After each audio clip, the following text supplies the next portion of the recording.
fact that I've seen you at OTAs and the Vikings offseason program thus far, I gotta ask you, before I give you my take, I gotta ask you, what was your just opinion of the Vikings offseason program with this new regime, with everything going on, with 90 players on the field? We know these guys a lot of those guys won't be on after training camp, but the fact that we got to see what an identity of what this offense / defense would be with this new Vikings regime, what was your take? Honeymoon period. That's my take. It feels like the optimism is riding high. This is classic offseason in the NFL where you feel like you are close. You feel like you've shuffled the deck enough. You've brought in some new voices that are going to get you over the top. Obviously, when you change coaching staffs, you're going to enjoy that new voice in your ear at first. You're going to enjoy the bedside manner of Kevin O'Connell, especially when the coach is as affable and personable as an O'Connell, or even Kwesi as well. You really do feel like there's a lot of kumbaya going on. Everybody is excited to learn. They're not, getting their butts chewed out in practice. It's very chill. It's chill. There's a lot of educating going on. The class on the grass thing that Kevin O'Connell talks a lot about. I don't know if I've seen anything eye-popping. It's more just about, all right, I can tell that things are moving pretty slowly right now. There's a lot of walk-through pace at practice. They're just figuring this offense out, and everybody seems to be swimming a little bit mentally, above the neck, trying to figure this thing out. But everyone seems pretty pumped about it, and I think that when you look at this roster compared to where I thought it might be after last season, they've put themselves in position to be right there in the hunt once again. The big question is, does this new coaching staff and these changes, does that give you enough to get over the top into those double-digit wins? Yeah, I agree with you 100% on that. And just speaking of the last point you made with, does this coaching staff get you to that point? I think they do personally. I know a lot of people are probably saying, all right, this guy, he works for the Vikings. He's supposed to say this. This is just the company answer. But when you look at the Vikings record last year, 8-9, you had 14 games decided by a score or less. We only won, I believe, 6 of those games that were decided by a score or less, and then lost the remainder. When you look at that, you say, okay, a lot of that was game management. A lot of that was coaching. A lot of that was just not being in the right position at the right time. And that's not a jab to Mike Zimmer or Mike Zimmer's staff. It's just more so of, hey, you just couldn't figure it out. Maybe there were just some lulls or some blind spots that you don't see, especially being with the team for 8 years. So now you get a fresh new perspective. Now you see things from a different perspective. And these players have that perspective to be able to put that with this new regime. And I really didn't understand how mental this game was until, well, I understood, but I feel like a lot of people didn't really understand how mental this game was until this coaching change. And I feel like coaching changes help you understand that, because when I talked to a guy named Adam Thielen earlier this year, he says, he's learning the playbook all over again. So he's taking plays home and he's like, okay, I got this mastered today. And then he goes back the next day to practice and was like, okay, I got this mastered.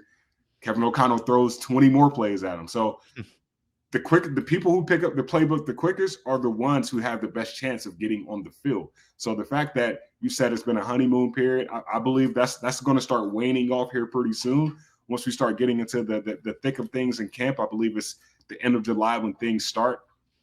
But more importantly, you just look at that and say, okay, we expect you guys to go home with the playbook. We expect you guys to learn everything that's going on. And then when we come back in 48 or 42 days, or however you want to put it, I can't think of the number right now, you better know what's going on, because we're going to be ripping you now. Now football actually starts. So this is a fun period, but more importantly, I'm just looking forward to seeing how these rookies grasp this offense and this defense. Lewis Seen, I had the opportunity. We went to this event. We had this rookie event last Friday at Traxler's, which is about an hour and a half south of Egan. And it was just like, a gun range, but it was more so like a team bonding experience. And just being around Lewis, he gets it. I know Lewis, he was on this show with Ron Johnson, and he said a lot of really good things after he got drafted, but he's a guy that just gets it. When you talk to him, he's just like, hey, a lot of the stuff that, people are telling me, I'm listening to them. These veterans or these, retired guys that are giving me their advice, I'm listening. I'm prepared. I'm ready. But at the same time, like, I've been in this system with Deion Sanders with Prime for years now. So I think he's going to get that gist. He's going to get the gist of how the NFL works. It's just the next crop of rookies, the Andrew Booths of the world, the Evan Ingrams of the world. So that's what I'm most excited about, to see how those guys grasp. But for you, just seeing these rookies, being at rookie minicamp, OTAs, mandatory minicamp, are there any rookies outside of Lewis Cine that stand out to you that really have a good chance of making some plays in year one? Yeah, that's an interesting question, Gabe, because I think the Vikings did a pretty good job in their offseason approach of filling every starting role with a body. Like, they've got veterans in these key spots, so they don't need necessarily a lot of these rookies to step in and play week one. They're going to be more about depth. But you look at the cornerback position, guys get banged up a lot. Cam Dantzler has a bit of an injury history, so you're going to need either an Andrew Booth Jr. or an Caleb Evans to be able to step in at some point. I personally think Cam Dantzler is on a pretty good trajectory. I know he's struggled in 2-minute situations and people scapegoat him a lot in the end of game situations, but he's really been a pretty good corner play to play. I think he and Patrick Peterson are going to be a nice tandem there, but I like their corner depth now. They've got that pipeline, right? Yeah. You know, when things don't work out with Jeff Gladney, things don't work out with Mike Hughes, you didn't have corner depth. I want to be respectful of Jeff Gladney as well, because I know that he recently passed away in a tragic incident.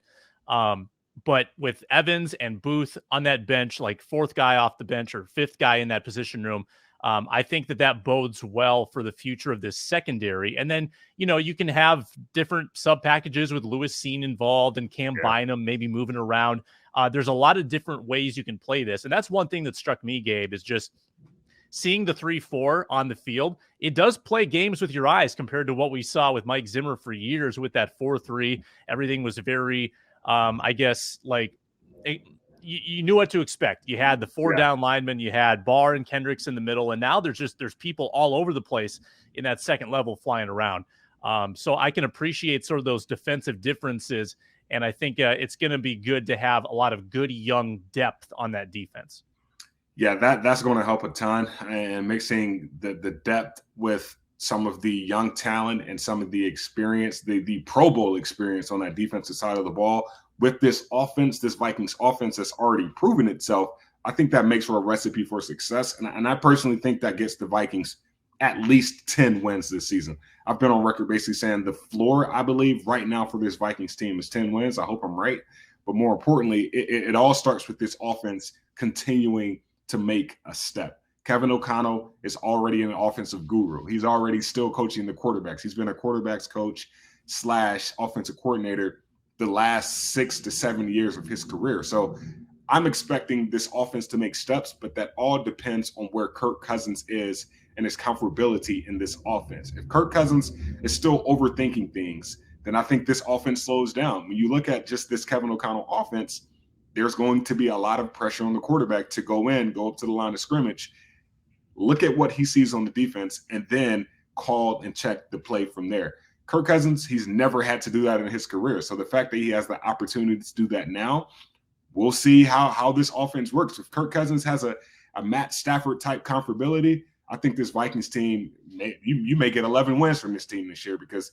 Matt Stafford, you look at that offense, when he got there last March, in LA from Detroit, the first thing he said during his first press conference, because he got his playbook before the first press conference, he said, this is the most complex playbook he has ever seen.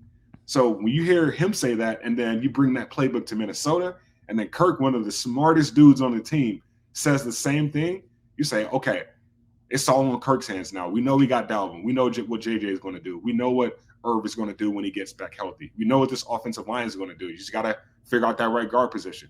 This offense depends on Kirk. And I think however Kirk goes, that's how this offense will be. But outside of that, I got to ask you before we go to break. Yeah. What next step does this Vikings offense need to make in addition to Kirk making another ascension in his career? I just think there's a lot of meat left on the bone in terms of play calling. I mean, I felt like last year's run-first approach got a little too conservative at times with a lot of the second and long runs. If you turn some of those 1st and 10 runs, second and long runs into passes, I just think with the passing game that you have and the weapons that you have, you're going to be more efficient offensively. There were a lot of periods last year where the offense just kind of blacked out for a quarter or two. They led the league in 3 and outs. There were too many possessions given up oftentimes before the half where they were just sacrificing opportunities to score. I just think that with a little better decision-making in the play calling realm, I think this offense can move from, I think they were 11th in points last year, where I think top 5 is in the conversation. And you really need to fuel your success through the offense. I've said that many times. And I think if you pursue that sort of top 5 status, that's going to take a lot of pressure off your defense, where they're not constantly having to protect the lead in the final seconds of the game.